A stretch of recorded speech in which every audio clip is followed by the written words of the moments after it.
નમસ્કાર 24 ન્યૂઝ ગુજરાતમાં આપનું સ્વાગત છે। સૌથી પહેલા જોઈએ આજના બ્રેકિંગ ન્યૂઝ।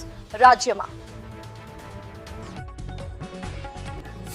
સોનગઢ તાલુકાના દડી ગામે મહાદેવ મોગરા માતાજીનો ભવ્ય 20મો સાલગીરા મહોત્સવ।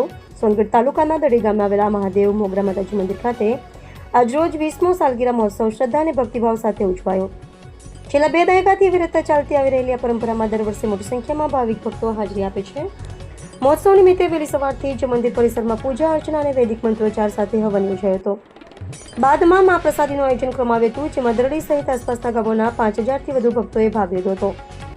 કાર્યક્રમનું મુખ્ય આકર્ષણ લોકડાયરો રહ્યું। સિસોર ગામના પ્રખ્યાત ભજનકાર મહેશભાઈએ પોતાના મધુર સ્વરે ભક્તોને મંત્રમુગ્ધ કરી દીધા। તેઓ ભરૂચ, અંકલેશ્વર, વાંસદા સહિત અનેક વિસ્તારોમાં ભજન સેવા આપે છે અને તેમની ભજનમાળાને સાંભળવા ભાવિકો દૂર દૂરથી પહોંચે છે। નવીનભાઈ મહારાજ કોકણી તથા હાર્દિકભાઈ જોશીએ પણ ભક્તિભર્યા ભજનો અને ધાર્મિક સંદેશો આપી કાર્યક્રમને ઉમંગભેર બનાવ્યો।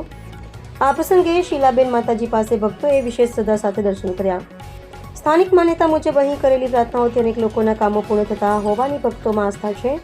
મહોત્સવ દરમિયાન ભારતીય જનતા પાર્ટીના ગુમખડી ગામના સરપંચ તથા તાપી જિલ્લાની પ્રદેશ મંત્રી કૈલાસબેન ગામિતે સમાજની આદિવાસી પરંપરા અને સનાતન ધર્મના માર્ગ પર આગળ વધવા અપીલ કરી। સાથે જ સંઘના સુમિત્રાબેને પણ એકતા અને ધાર્મિક મૂલ્યો જાળવવા સંદેશ આપ્યો। જયદેવ મોગરા માતા અને જય શ્રી રામના જયઘોષ સાથે સમગ્ર દરડી ગ્રામ ભક્તિમય બની ગયું હતું। કાર્યક્રમ શાંતિપૂર્ણ અને ઉત્સાહભેર થયો હતો। રિપોર્ટર હાર્દિક જોશી, સોનગઢ। જય શ્રી રામ, જય જય શ્રી રામ, બોલો દેવ મોગરા માતા કી જય, બોલો દેવ મોગરા માતા કી જય। મારો પરિચય તો આ ભાઈ આપી દીધો। પડોશી ગુમખડી ગામમાં સરપંચ તરીકેની જવાબદારી નિભાવું છું।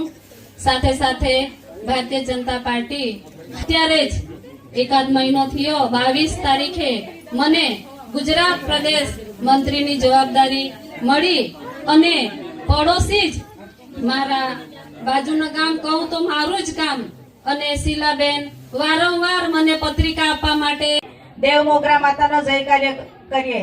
બોલો દેવ મોગરા માતા કી જય, દેવ મોગરા માતા કી જય।